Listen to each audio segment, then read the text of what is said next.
So diabetes is a big condition. I don't know, I'm not going to ask if anyone here has diabetes, that's for you, but diabetes has the potential to cause major changes in the feet. So what we're going to do now is talk a little bit about some of the numbers of how big a problem diabetes is, and then talk a little bit about how it can affect your feet, and then talk a bit more about what we can do every day to maintain our feet and keep them nice and healthy, so that our quality of life can stay nice and high and we can do all the things that we want to do, okay? So basically there are 4 types of diabetes. Type 1 diabetes, that develops at a younger age, and that tends to be more due to genetic factors. They're still not quite sure why type 1 diabetes happens. They're thinking it might be viral infection or something else. But it tends to happen in younger age groups, but adults can still develop type 1 diabetes as well. There's pre-diabetes.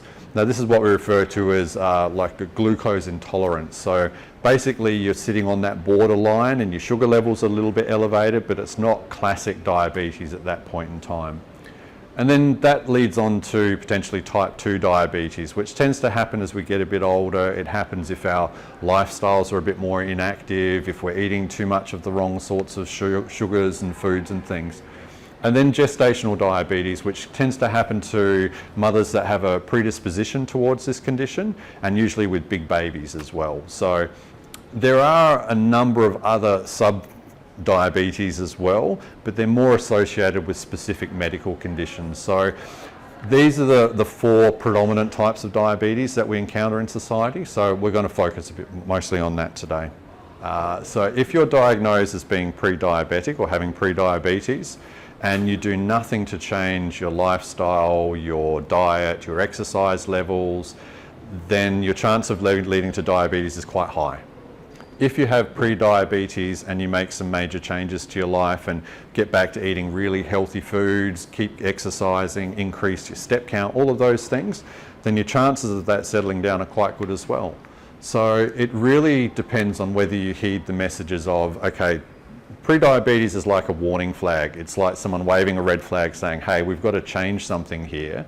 Otherwise, you're more likely to develop problems and complications further down the track. So what you put in is what you get out at that point in time, I would say. Same thing with anything, you know, you can go to the gym and do your exercise class, you can sit there and go, I'm done. Or you can put the effort in, get strong, that's it. There are some days I feel like that, but yeah. But it's the same thing with any of these medical conditions. If you put the effort in to make the changes that you need, then your chances are really good of actually preventing these things from progressing. So let's have a bit of a look at the numbers in Australia, particularly about diabetes in relation to feet. So there's around 1.8 million people in Australia that have diabetes. Now I didn't look up how many people we have in Australia. It's about, was it 50 million or something? 28. 28? That's a large proportion of people in Australia with diabetes. So that's quite a confronting number, I find. 280 people develop diabetes every day in Australia. That's 1 person every 5 minutes in Australia will develop diabetes.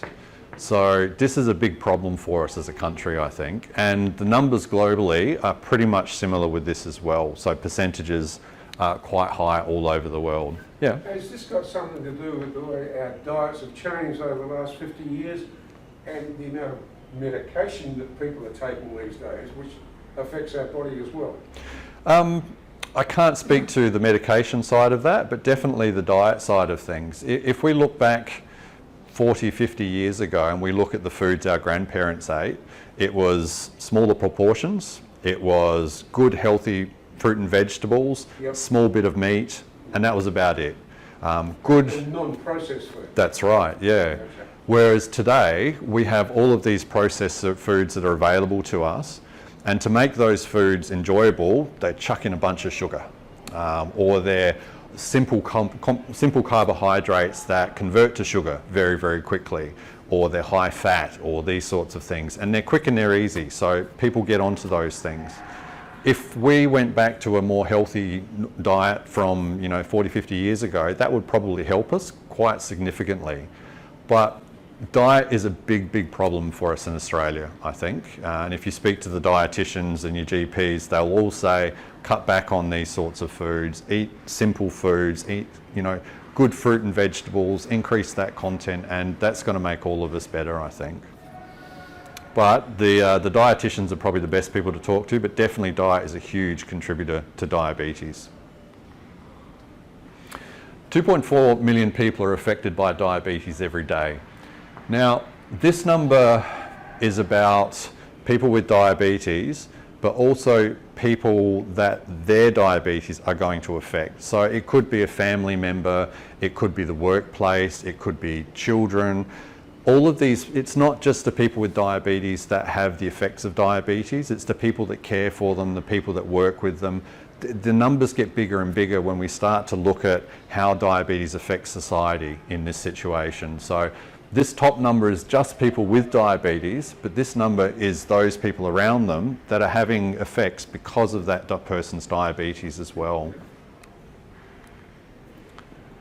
And then the total cost and impact of diabetes in Australia is about $14.6 billion per year.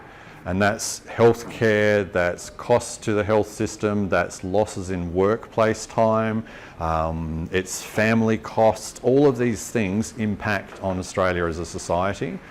So, I mean, that's a huge number, 16 billion. That's lots and lots and lots of zeros at the end of that. So if we can have better control of diabetes, minimise the people that are developing diabetes, we then prevent the complications, we prevent the hospital admissions, we prevent all of these problems from developing long term. So this just shows why diabetes is such a big problem for us